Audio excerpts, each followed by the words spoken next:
The year is 1884. It's 25 years before Manchester United will claim a first English League title.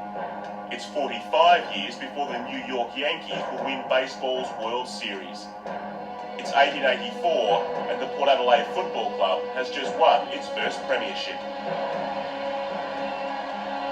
What started life as a sporting social club for the young men of a working class district had begun an obsession with success, an obsession that would one day become its very reason for being.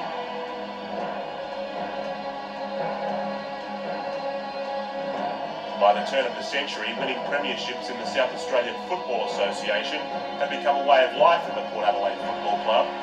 It became almost simple. It became black and white. So did the club.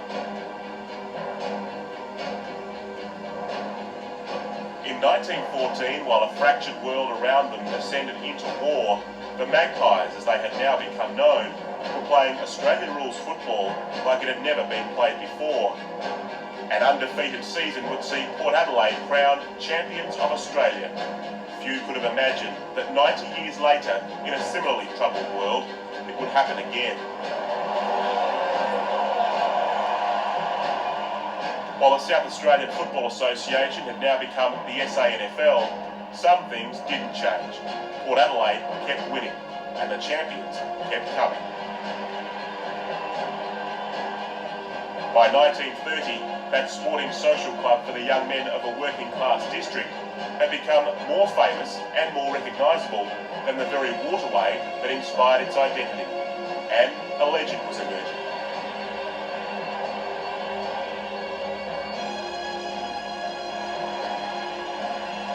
Foster Neil Williams arrived at Port Adelaide in 1950. Even in death, his influence is still as telling today as it was when he guided the Magpies to another 9 premierships as a coach, including a record 6 in a row.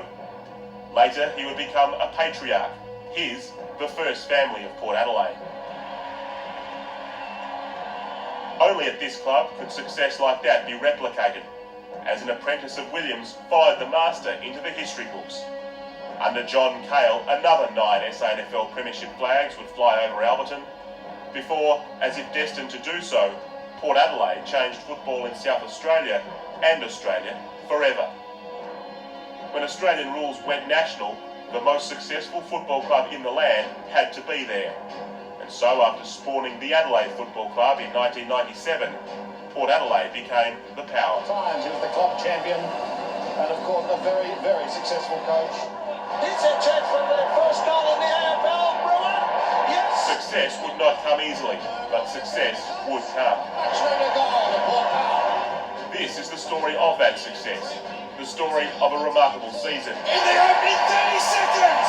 Oh, what a great mark by Tregrad.